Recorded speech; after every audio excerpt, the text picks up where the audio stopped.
With several days off, an eventful Tuesday, and events canceled due to Kansas weather, it was an interesting week for Hays High sports. We'll catch you up with everything that happened this week in the world of Indian athletics on this edition of In the Zone.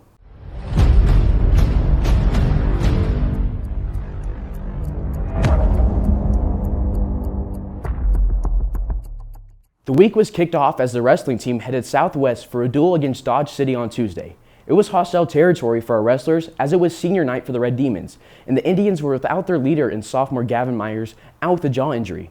The team was still hopeful heading into the matches as our Indians are a resilient bunch and have been fighting through adversity all season, but the young team had its toughest matchup of the season.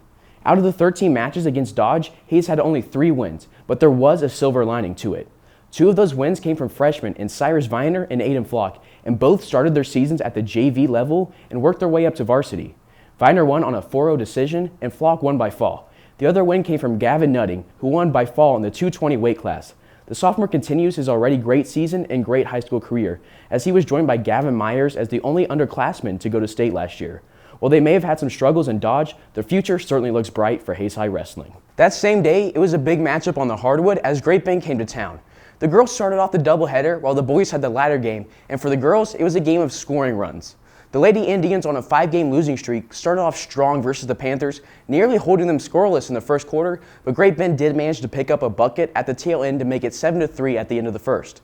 In the second quarter, the Indians fell behind as the teams traded scoring runs throughout the quarter, and Hays went to the locker room down 23-14. In the third quarter, the Indians started to chip away at the lead and stayed in the game thanks to 10 straight points from sophomore center Aaliyah Reuter. Going into the fourth quarter with 8 minutes remaining, Hays trailed by 5. They fell behind by 9 points but quickly gained momentum and tied the game with just over a minute remaining on a mid-range shot from Reuter. With 10 seconds left, 6 free throws would be shot as the Tribe found themselves down by 2.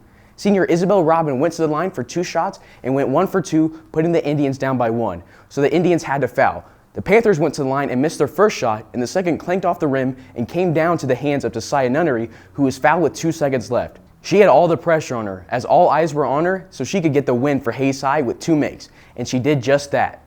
Great Bend was forced to throw up a shot at the end, but it didn't fall, and the Indians won 37-36 against the rival. The Indians moved to 1-1 in WAC play and 2-5 overall. The boys were up next against the Panthers and Tribe Broadcasting's Game of the Week. The Indians and Panthers went back and forth trading points to start the game, but Hays pulled away right at the end of the first 8 minutes, going to the second quarter up 18-12. The second quarter was just like the first, as the Indians and Panthers both found offensive success, battling it out as Great Bend cut into the lead by 2 points as the team went into halftime 35-29 in favor of Hays. Both teams came out of halftime hot, finding buckets and still trading blows, but Hays still possessed the lead moving into the final quarter 47-42. That's where things got interesting. Great Bend found a hot streak behind guard Alex Schramer and got their first lead since the first quarter. With under 4 minutes remaining, Hays was down 4, but they refused to go down without a fight. Led by 6'10 senior Dylan Reuter, who scored 11 points in the fourth quarter, the Indians tied the game up in the final minutes. Then the shot that got everyone in Hays talking came.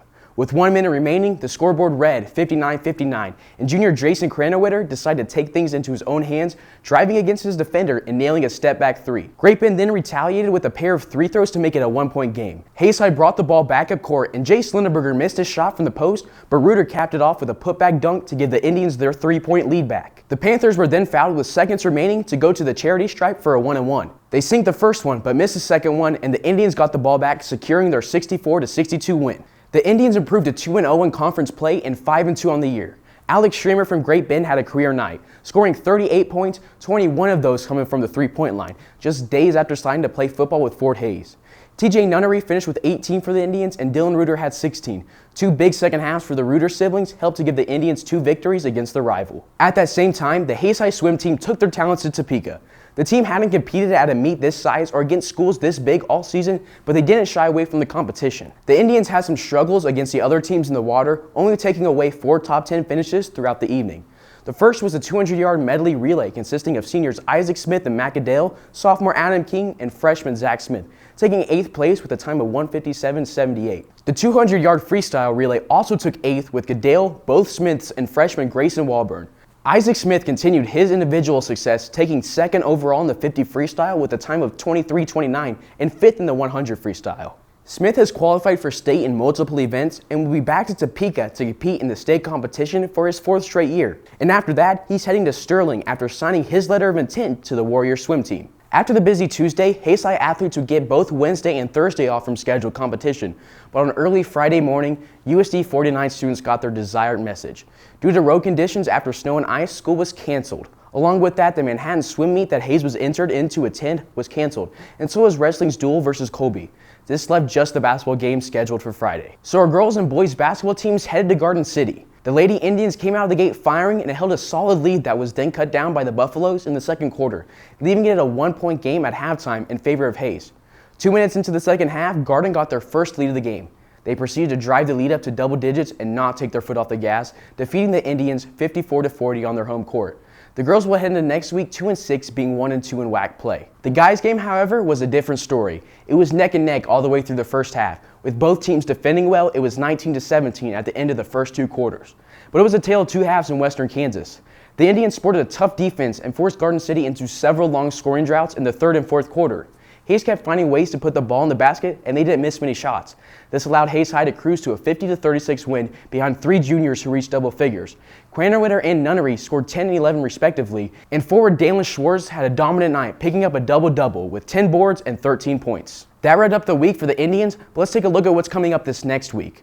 Once again, action will start on Tuesday, but this time it's less jam-packed as the only event features our boys swim team hosting their only home meet of the year.